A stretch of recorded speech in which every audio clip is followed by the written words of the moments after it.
The voicemail came in at 6:47 on a Thursday morning, right as I was lacing up my boots for work. It was my brother, Derek. 11 seconds long. Hey. Just so you know. We're doing Mom's birthday dinner Saturday. Keeping it small this year. You know how it is. I played it twice. Not because I didn't hear it the first time. Because I needed a moment to understand what you know how it is meant when it came from the mouth of a man who hadn't paid a single utility bill in the house we both grew up in. I knew exactly how it was. I set my phone face down on the counter. I poured my coffee. I sat at the kitchen table and looked out the window at the gray Texas sky, and I thought about the last 4 years with the same cold clarity I bring to every fraud case that crosses my desk. My name is Claire. I'm 31 years old. I'm a licensed forensic CPA. Which means I spend my days reconstructing financial crimes for federal investigators. I find the money people think they've hidden. I find the signatures people think look authentic.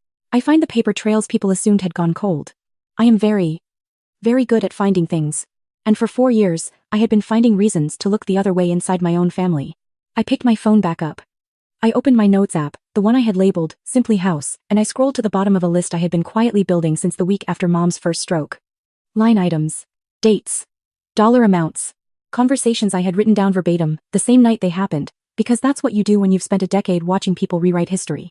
The house on Merritt Lane had been in our family for 22 years. Mom had bought it after the divorce, working double shifts at the county clerk's office to make the down payment. 3 bedrooms, a wraparound porch, a pecan tree in the backyard that she used to say held the whole yard together. She loved that house the way some people love a person. When she had her second stroke 14 months ago, and the doctors started using words like long-term care and cognitive decline, Derek had moved back into help. That was the word he used. Help. What he actually did was stop paying rent on his apartment in Austin, bring his girlfriend Melissa, and her 2 dogs, and begin treating a house he had never once contributed to as though it were his personal inheritance. I visited every weekend. I managed Mom's medications, her insurance claims, her doctor's appointments.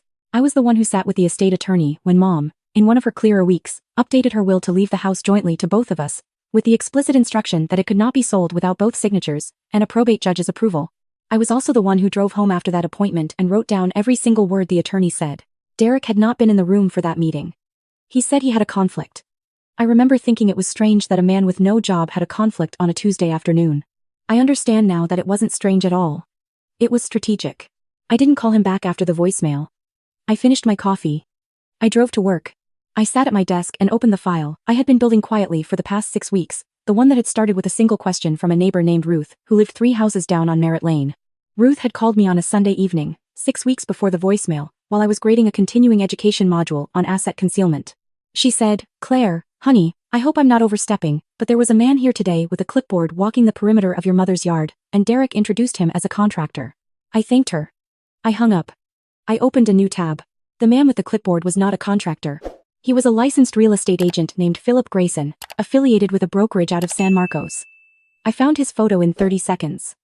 I found his recent listings in 2 minutes.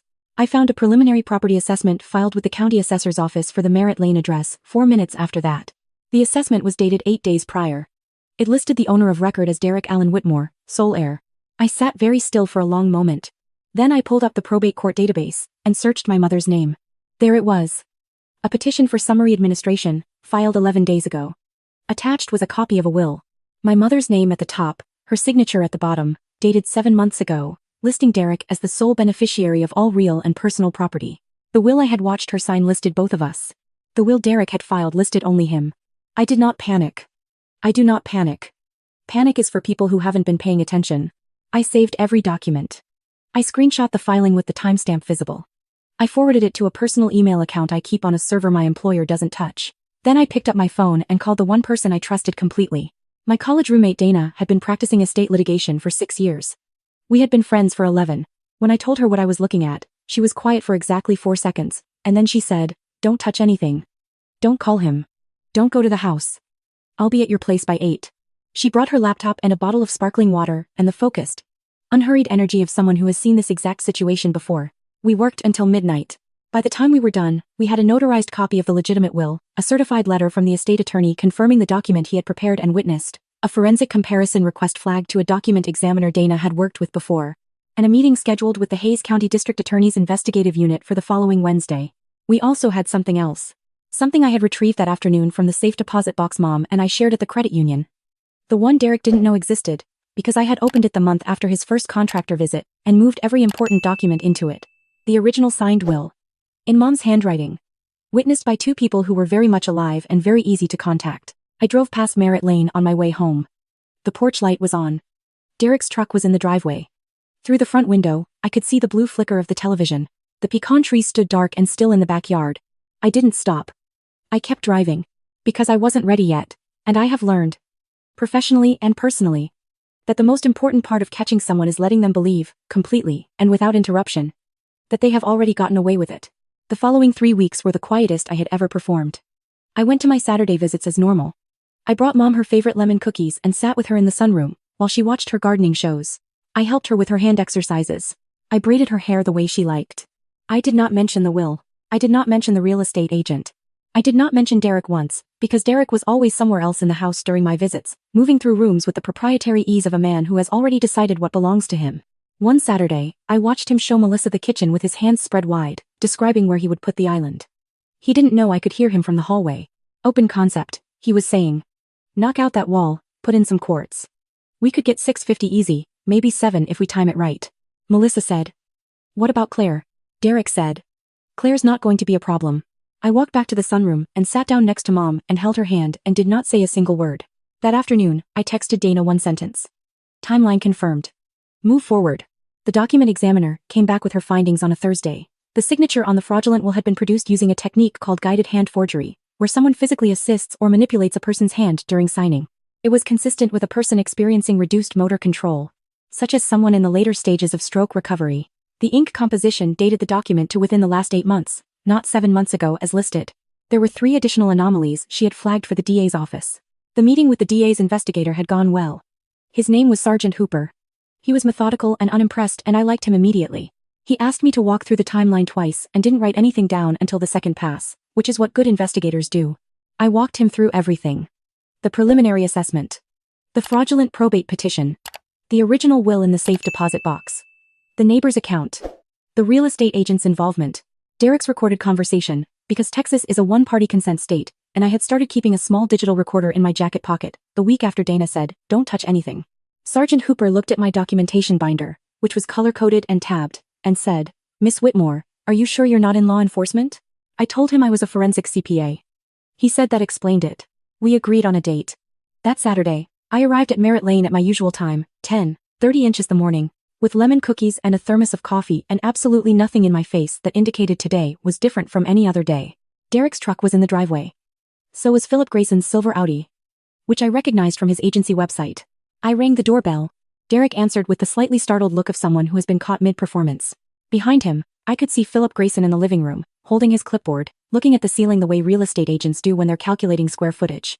Melissa was sitting on Mom's couch, her feet tucked under her, scrolling her phone. "Claire," Derek said. His voice was flat and careful. "I didn't know you were coming." "I come every Saturday," I said. "I'd like to see Mom." He stepped back. Not all the way. Just enough to make the passage feel provisional, like he was granting me entry rather than acknowledging that I had every right to walk through that door. I went down the hallway to the sunroom. Mom was in her chair, awake, watching the window. I kissed her forehead and sat beside her, and we talked about the pecan tree, which had dropped a branch in the wind 2 nights before. She was having a clear morning. She asked me how work was going. I told her it was going well, that I'd wrapped up something important. She patted my hand. She said, "You always figure it out, baby." I stayed with her for 20 minutes. Then I walked back down the hallway toward the living room, where Philip Grayson was now measuring the window frames, and Derek was on his phone, already turning away, already treating my presence as background noise. I set my purse on Mom's kitchen table. I took out my phone. I opened the security app I had installed 6 weeks ago on the cameras Dana and I had mounted at the front and back of the property, small devices no larger than a thumb, positioned in the eaves where they were invisible from the ground. I pressed record locally, and confirmed the timestamp. Then I sat down at the kitchen table and waited. It didn't take long. Derek came in first. His voice had shifted into the register I recognized from our childhood, the one he used when he wanted to sound reasonable while saying something unreasonable. "So Claire," he said. "Philip's here because we need to have a conversation about the house." "Okay," I said. "Mom can't keep living here long term. You know that. The medical bills are going to get serious. And the smart move is to liquidate the asset now, while the market's good." I said. "I've handled the legal side of it. Everything's already in motion. The estate is under my administration now, so technically you don't need to be involved in the decision-making, but I wanted to let you know as a courtesy." He said as a courtesy about the house our mother had spent 22 years making into a home. Philip Grayson appeared in the kitchen doorway, clipboard in hand. He said, "We'd be looking at a 30 to 60-day close, depending on." The front door opened. Derek turned. Dana walked in, wearing her gray blazer, carrying the black document binder, looking like exactly what she was, an estate litigation attorney who had been waiting on the front porch for my text. Behind her came Sergeant Hooper, in plain clothes, badge visible on his hip, with a younger officer at his side. And behind them, stepping through the doorway with the careful movement of a man who had driven 40 minutes to be here. The estate attorney who had prepared Mom's legitimate will, who had personally witnessed her signature, and who had submitted a sworn affidavit to the court 3 days ago, formally contesting the fraudulent probate petition. Derek's phone dropped to his side. Philip Grayson looked at his clipboard. Sergeant Hooper didn't look at either of them. He looked at Derek and said, "Mr. Whitmore, I'm Sergeant Hooper with the Hayes County DA's investigative unit. We need to talk about a document filed in your name with the county probate court." Derek said, "I don't. This is a family matter. You don't have. The fraudulent filing of a will is a second-degree felony in Texas," Dana said pleasantly, opening the binder. "The manipulation of a person with diminished cognitive capacity to obtain signature is elder financial abuse, which carries an additional felony charge. And the engagement of a third party." She glanced at Philip Grayson. "To facilitate the sale of property under a fraudulent claim of ownership is conspiracy to commit fraud." Philip Grayson said, "I was told the estate was." "Were you told it was contested?" Sergeant Hooper asked him. "Silence." Derek turned to me. His face had gone through several things in the span of about 30 seconds, and it had settled, finally, on something I recognized. The expression he used to get when we were kids and he'd been caught in a lie he couldn't talk his way out of. A kind of furious disbelief that the rules were applying to him. "You set this up," he said. "I documented what you did," I said. "There's a difference. You had no right." "Derek." My voice was very quiet. "You filed a forged document with a probate court using our mother's name while she was still alive and couldn't understand what you were asking her to sign. You brought a real estate agent into her house to price her belongings while she was sitting in the next room. You told your girlfriend I wasn't going to be a problem." I let that sit for a moment. "You were right that I wasn't going to be a problem," I said. "I was going to be a solution." Sergeant Hooper asked Derek to come outside. Derek looked at me for another long second, and then he went. Melissa gathered her things from the couch without speaking to anyone and left through the front door. The younger officer followed her out to take a statement. The estate attorney walked down the hallway to introduce himself to Mom. I heard her voice go warm when she saw him. She had always liked him. Dana closed her binder and looked at me. "You okay?" "Yes," I said, and I meant it. Through the kitchen window, I could see Derek on the front walkway, talking to Sergeant Hooper, with his arms crossed, still trying to perform reasonableness. The pecan tree stood in the backyard in the morning light, completely unmoved. The branch that had fallen was still on the ground. No one had picked it up yet. I went out the back door, and picked it up myself. I carried it to the edge of the yard, and set it down neatly, and stood there for a moment looking at the tree, which was old and scarred, and still entirely whole. The fraudulent probate petition was vacated the following Tuesday. The legitimate will was reinstated. Mom's estate remained exactly as she had intended it. Derek was charged with 2 counts of felony fraud and 1 count of elder financial abuse. His attorney negotiated a plea that kept him out of prison but required full restitution and 5 years of supervised probation. He was not permitted to serve in any fiduciary capacity for the duration of his probation, which meant he could never again have legal control over any aspect of our mother's affairs. Philip Grayson lost his real estate license pending investigation. He had not been charged criminally, because Dana determined his involvement was more negligent than conspiratorial, but his professional board had a different view of an agent who files preliminary assessments without verifying title and ownership. I did not feel sorry for him. The following Saturday, I came to Merritt Lane at 10:30 as usual, with lemon cookies and coffee. The house was quiet in the way it should be, the way it hadn't been in 14 months. I helped Mom with her exercises and braided her hair, and we sat on the porch for a while in the pale November sun, listening to the yard. She asked me what happened to Derek. I told her the truth, as simply as I could. She was quiet for a long time after that.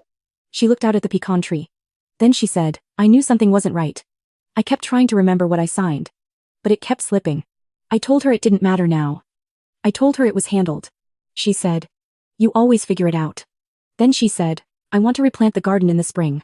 The tomatoes by the fence." I said I would help her. We sat there on the porch of the house on Merritt Lane for another hour, not talking much, the way you can sit with someone when you're not afraid of losing them anymore. When I finally stood up to leave, she reached for my hand and held it for a moment. She didn't say anything. She didn't need to. I walked to my car and I looked back at the house one more time. The porch. The pecan tree. The windows where Derek and Melissa used to move through rooms that didn't belong to them. Measuring and pricing and erasing. I drove home. I opened my notes app and scrolled to the file labeled house. I deleted it. I didn't need it anymore. The ledger was closed. The house was still standing. And the people who had counted on me not paying attention had learned. The hard way. That I pay attention to everything.